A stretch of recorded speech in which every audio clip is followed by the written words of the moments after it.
자, 오늘 하나님 말씀은 출애굽기 16장 말씀입니다. 오늘 본문 내용은 1절부터 12절까지는 신광야에서의 원망의 이야기들이 있죠.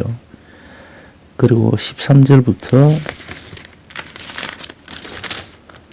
30절까지는 만나와 메추라기의 축복과 관련된 말씀이고요. 그리고 31절부터 36절까지는 만나의 보관과 관련된 이야기들입니다. 오늘 말씀을 이렇게 함께 읽고 본 바로는 역시 이스라엘 자손이 하나님과 모세를 향하여 원망의 목소리가 이제 또 터져 나옵니다. 당장 먹을 게 이제 없으니까 이제 두려워하는 거죠. 그리고 과거로의 어떤 회심의 마음이 마음속에 일어나죠. 사실 이게 그냥 단순히 그냥 가볍게 생각할 문제는 아닌 것 같습니다. 우리 인간이 여러 가지 두려움과 관련해서 여러 가지 종류가 있겠지만은 이 배고픔과 관련된 이 두려움은 사실은 좀 그 최상급에 속한다고 봐야 되겠죠. 살면서 굶어보신 분들은 그 두려움이 어떤 것인지를 알 겁니다.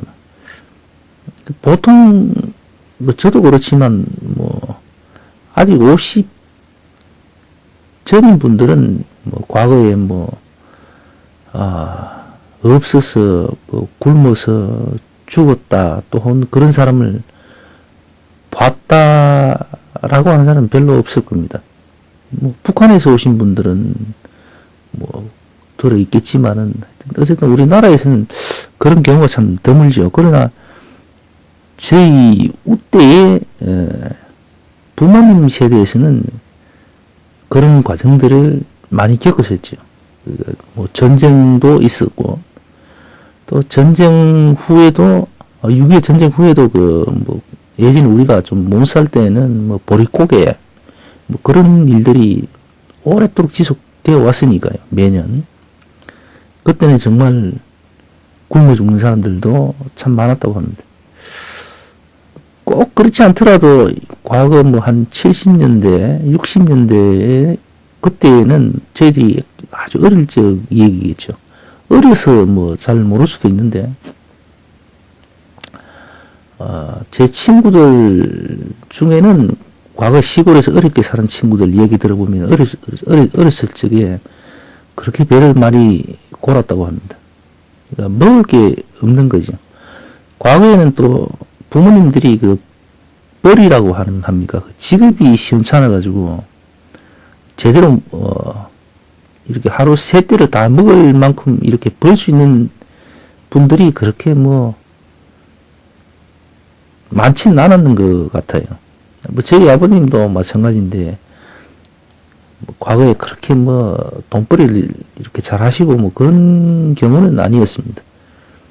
그래서 어머님이 좀 독하게 이렇게 이제 좀, 어쨌든 하여튼 살고자 하는 어떤 그런 의욕이 많으신 분이 돼서 그런지 하여튼 겨우 어머님 덕분에 이제 밥은 먹었다라고 생각은 합니다. 또 그 아버님이 또 일찍 돌아가셨어요. 저 같은 경우는 중학교 2학년 때, 제가 중학교 2학년 때 돌아가셨으니까 어쨌든 그럼에도 불구하고 배는 그렇게 골지를 않았습니다. 어머님 덕분에. 그러나 제 친구들 시골에서 살았던 제 친구들 얘기를 들어보면은 정말 칡뿌리 캐서 지근지근 씹기도 했다 하고 그러고 참 배가 고파서 참 별짓을 다 했다고 하는 친구도 있습니다. 근데 과거에는 그런 사람들이 많이 있죠. 근데 배고픔의 서름이랄까, 그건 참 대단히 참 아픕니다. 그게 참 겁나는 이야기고, 저는 배고픔의 두려움, 아픔을 군대 가서 이제 한번 겪어봤는데, 나중에 되면은 좀 정신이 좀 이제 제정신이 아니고 이렇게 약간 미쳤다 그럴까요? 그렇게 되어버립니다.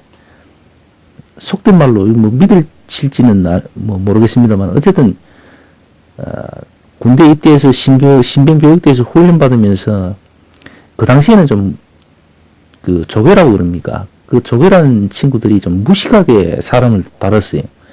사람을 사람으로 취급을 안 했죠. 거의 뭐 기대지 같이 막 이렇게 사람을 막 굴리고 때리고 막 그랬으니까. 일부러 또 밥도 일부러 굶겼어요. 그리고 밥을 줘도 어떤 날에는 좀 심할 때는 밥에다가 그 모래를 한 줌 탁 뿌려가지고는 그걸 휙휙 주걱으로 젖어가지고 빨리 먹어 그러고 뭐 30초 주니 10초 주니 뭐 그러고 했으니까. 그러면 보통 못 먹잖아요. 그러면. 그래야 굶고 있다가 안 그래도 배고픈데 굶었다가 저녁에 이제 보면은 뭐 진짜 그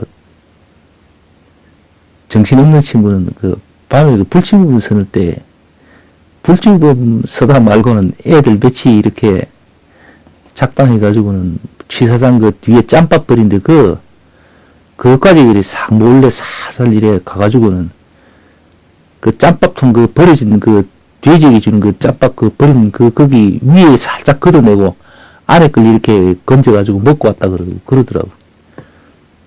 근데 그때는 너무 혹독하게 훈련을 시키고 긴장을 조성하고 막 그러다 보니까 대부분의 저희 동기들은 그 화장실을 한 3주 정도 그 변을 못 봤어요. 3주 지나고 4주째 되니까 하나 둘씩 이제 오늘 쌌다 그러면서 막 미친 듯이 좋아하더라고. 저도 한 4주 만에 쌌는데 새카만 그 변이 나오더라고. 그것도 꼬들꼬들 굳은 변. 어쨌든 그때 그 배고픔을 한번 처음 느껴봤는데 그 배고픔은 정말 두려운 겁니다. 오늘 이스라엘 백성들이 하나님 말씀을 쫓아서 모세의 인도로 광야로 나갔잖아요. 나가보니까 먹을 게 없잖아요. 그 사막에 뭐가 먹을 게 있겠습니까? 싸가지고 갔던 것도 금방 다 변해버릴 거고. 그리고 그게 떨어지면은 이제 죽는다라는 이제 두려움에 확 휩싸이게 되겠죠. 결국은 자기들을 이렇게 인도해낸 인도자에게 맨 먼저 원망의 목소리를 이렇게 쏟아내겠죠.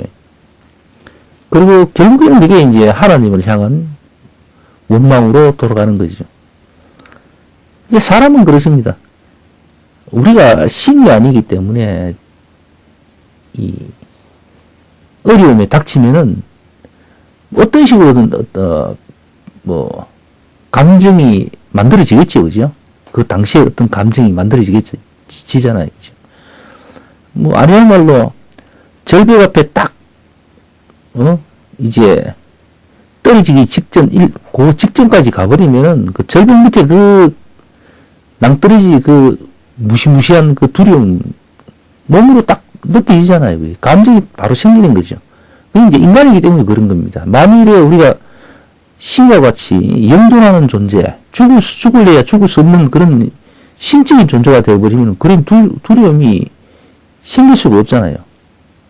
낭떠러지에 떨어져 봐야 죽지도 않았는데 그러면 그런 두려움이 있을 이유가 없잖아요. 죽지 않은 신이기 때문에. 인간이기 때문에 어쩔 수 없이 죽음에 대한 두려움을 느낄 수밖에 없고 그러다 보니까 그 두려움이 원망으로 바뀔 수밖에 없잖아요. 어떻게 보면은 충분히 이해는 될 법한 그런 내용입니다. 그러나 이제 또 역으로 이야기하면은 그런 두려움과 아픔에 반대되는, 그러니까 우리가 정말 하나님의 은혜를 받고 행복에 겨울 때에 하나님께 감사와 찬송 그리고 하나님을 믿겠다라는 어떤 신앙의 고백, 약속, 이제 그런 것이 현실에서의 어떤 어려움과 아픔을 만났을 때 너무나도 이게 이제 쉽게 바뀌어 버린다는 것이죠. 혹자는 그럽니다. 어떤 사람은 우리 믿음의 선배 중에는 죽을지언정 하나님을 배신하지 않고 끝까지 그 믿음을 지키는 분들이 더 많았잖아요. 근데 대개 보통 사람들, 저같이 이렇게 믿음이 약하고 이런 사람들은 그렇게 약속하고 다짐을 하고 은혜를 받고 하나님 감사합니다 뭐 하고 별의별 소리를 다 하지만은 막상 힘겨움을 만나면은 잊어버려요. 망각해버리잖아요. 그리고 그 감사의 하나님이 원망의 하나님으로 쉽게 확 바뀌어버립니다. 또 쉽게 안 바뀌더라도 왔다 갔다 해버리지요. 혼돈이 일어나는 거죠.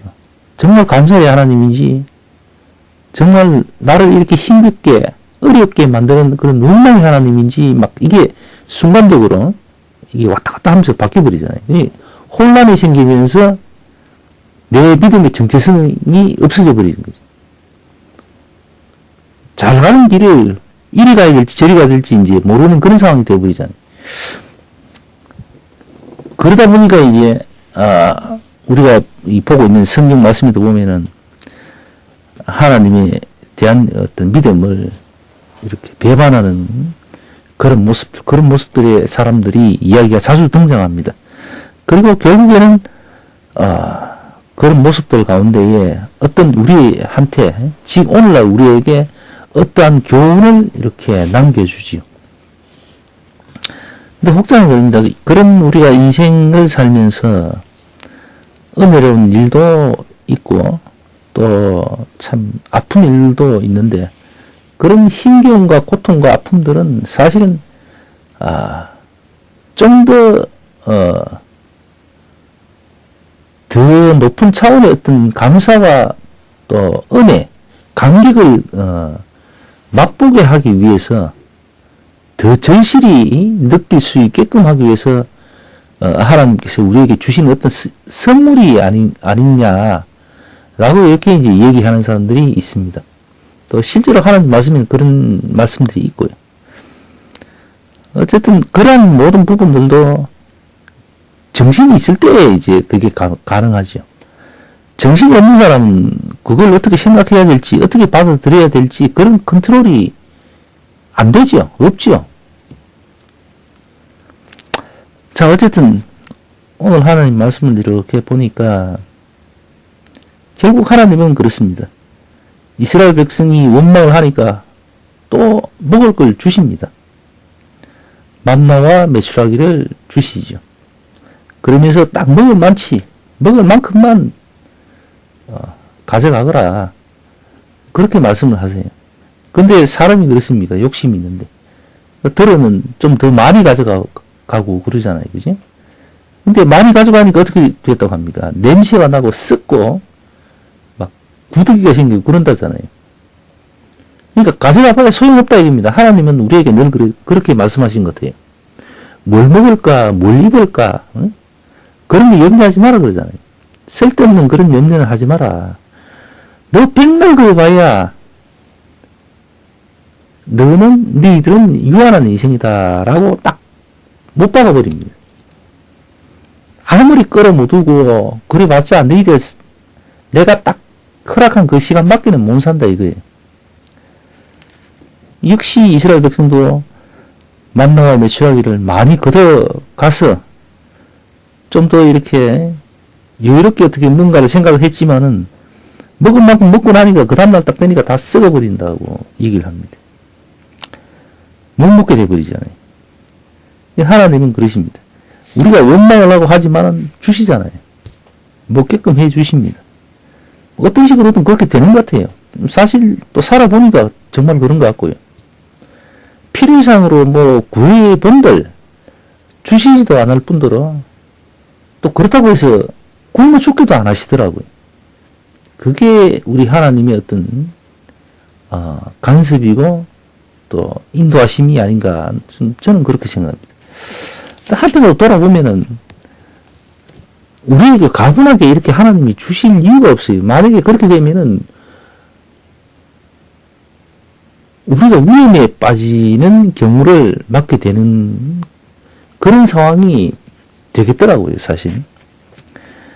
감당할 수 없는 그런 재물이나 감당할 수 없는 어떤 권력을 우리에게 줘버리잖아요. 그러면 우리가 그걸 감당할 수가 없으니까 어떻게 됩니까? 우리가 위험에 노출되거나 혹은 사고를 치게 돼 있다고. 그렇게 거의 되는 걸 보게 됩니다. 그러다 보니 그 그릇에 맞게끔 하나님이 은혜를 주시고 또 우리의 삶을 이끌어 주시는 거 아닌가라는 생각을 해보게 됩니다. 그게 맞는 것 같고 체험상 그런 것 같습니다.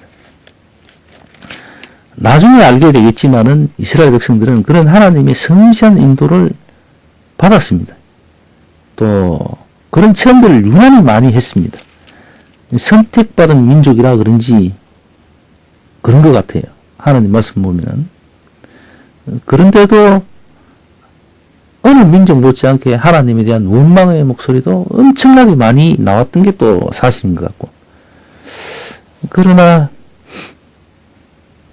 역시 하나님은 또 그 이스라엘을 통해서 계속해서 언약의 약속들, 역사들을 이루어 나가셨고 또 앞으로도 그럴 것 같아요. 이제 굳이 다른 면이 있다면 과거의 어떤 아랍에 존재하고 있던 그 이스라엘을 이제 오늘날에는 믿음의 자녀가 그 이스라엘이 되어버렸죠. 뭐 아프리카에 살든 아시아에 살든 하나님 말씀에 이야기하고 있는 그 이스라엘은 결국 오늘날에는 어느 나라에 어느 지역에 살든 그곳에서 하나님을 믿고 예수 그리스도를 구주로 영접하고 다시 거듭난 그들이 이제 결국은 오늘날의 새 이스라엘이 되는 거겠죠. 저와 여러분들이 이제 곧 이스라엘인 거죠. 그래서 그 이스라엘을 통하여서 또 하나님은 계속해서 어떤 새로운 하나님의 나라를 이루어 나가신다라는 거죠. 그걸 이제 우리에게 약속하셨고 또 그 약속의 말씀을 이루시고 계신다라는 거죠. 그래서 우리가 하나님의 백성으로 이미 우리가 점찍혀져 버렸다면, 그러니까 낙인 찍혔다면은 우리의 삶이 사실은 우리의 삶이 아닌 거죠. 그러니까 결국은 우리 욕심껏 뭘 하려고 애를 쓴다고 되는 게 아니라는 겁니다. 이미 하나님은 하나님의 계획대로 우리를 끌어들이셨고, 그러면 하나님 계획대로 이제 사라질 겁니다, 아마. 이제 내 욕심껏 내가 원하는 대로, 내 바라는 대로, 내가 하고 싶은 대로 막 이렇게 하려고 해봤자 안 된다는 거죠. 그걸 이제 오늘 하나님 말씀은 분명히 이야기하고 있는 것 같아요. 이스라엘 백성들이 하나님께서 원망의 목소리를 듣고는 그래, 니들 내가 굶길 내가 아니다라고 외출하고 만나를 이제 주시잖아요, 그죠? 이 이스라엘 백성들은 그 주신 은혜에 그냥 그 하라는 대로만 하면 되는데, 들으면 이제 더 많은 것을 취하고, 그러니까 뭐 어떻게 해보려고 했겠죠. 그래봤자 어떻게 됩니까? 썩어버린다는 거예요. 그게 아무 소용이 없다는 겁니다. 그러니까 우리 하고 싶은 대로 인생을 아무리 그리고 계획하고 실행을 해봤자 안 되는 건 안 된다는 거죠. 결국은 이제 현명한 사람들은 우리의 삶의 계획을 우리 스스로 그냥 만들고 우리가 그냥 우리 뜻대로 하는 것이 아니고 하나님의 계획이 뭔가를 이제 자꾸 알려고 이제 노력하는 거겠죠. 그래서 그 하나님의 계획 가운데로 맞춰 나가야 되는 거죠. 그래야 하나님의 원을 이루어 드리는 거고 또 내 삶에 기쁨이 또 생기는 거죠. 그러다 보면 이제 하나님의 뜻이 곧 뭡니까? 나의 꿈이 될 수도 있고 나의 어떤 목표가 될 수도 있는 거겠죠. 그게 이제 오늘 말씀을 보면서 보여지는 부분인 것 같습니다. 이제는 내려놓을 수 있으면 내려놔야 되겠죠. 그게 맞을 것 같습니다. 성경 말씀, 하나님 말씀 보면서 또 하나님께 기도하면서 그러다 보면 하나님이 나를 통해서 뭐를 원하고 계신가를 이제 혹의 은혜로 알 수도 있겠죠. 그러면 그 알게 된 바를 우리가 이제 맞춰서 살아가면 되는 거죠. 대부분의 하나님의 사람들은 우리 하나님이 원하시는 바는 그렇게 큰 게 아니에요. 오늘 말씀도 그렇지만은 하나님 말씀 전체에 이렇게 보면은 우리에게 대단히 큰 걸 요구하시는 분이 아닙니다. 하나님은 대단히 큰 건 본 당신께서 다 하셨죠. 우리 예수님 오셔서 단번에 이 온 인류의 죄를 짊어지셨잖아요. 그러니까 큰 건 하나님께서 직접 다 하셨습니다. 그래서 우리가 지금 해야 될 일은 그렇게 많은 부분이 아니에요. 그냥 하나님은 우리가 그냥 속된 말로 그리스도인으로서 그냥 살게끔 살아라라고 하십니다. 그냥 편하게 살라고 그렇게 말씀하십니다. 그리고 힘들고 어렵고 안 되는 거 있으면 아리라 그러잖아요. 기도하라고 그렇게 말씀하십니다. 근데 이제 그게 우리 입장에서는 그게 쉬울 것 같지만 쉽지는 않죠. 우리 입장에서는 대단히 어려울 수도 있죠. 하나님은 그것 때문에 성령을 보내신 거 아닌가. 성령을 내가 너희들에게 보내줬잖아. 또 그렇게 말씀하고 계세요.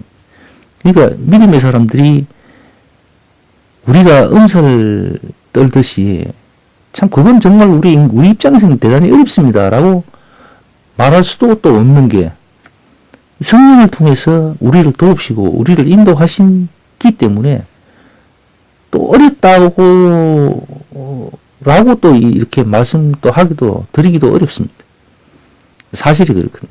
근데 성령 보내신 그 성령을 우리가 통해서 하나님의 뜻을 이루어 나갈 수 있다는 거죠. 그러려면 그 성령이 계속 우리 삶에 주도적으로 들어와 오셔야 되는데 그러려면은 우리 삶이 좀 성령 하나님이 얼마든지 오실 수 있도록 우리 삶을 좀 깨끗하게 그죠? 하나님의 성경에 우리가 좀 더 경건한 모습이 되어야 되겠죠. 그러자면은 어떤 식으로든 뭐 해야 되겠죠, 그죠?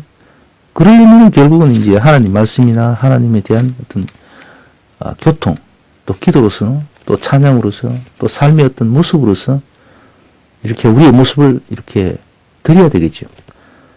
그러다 보면은 점점 더 성령께서 우리를 통해서 뭔가를 하실 겁니다. 우리에게 뭔가를 전해 주시고 우리를 인도해 주심을 이제 우리가 느끼겠죠. 그런 부분들이 이제 일목요연하게 잘 이렇게 정돈이 되어 나가고 맞춰져야 됩니다. 어쨌든 그런 은혜들이 오늘 이 말씀을 듣는 모든 분들에게 있었으면 하는 그런 바람을 가져봅니다. 자, 오늘 예배 여기에서 마칩시다. 기도합시다.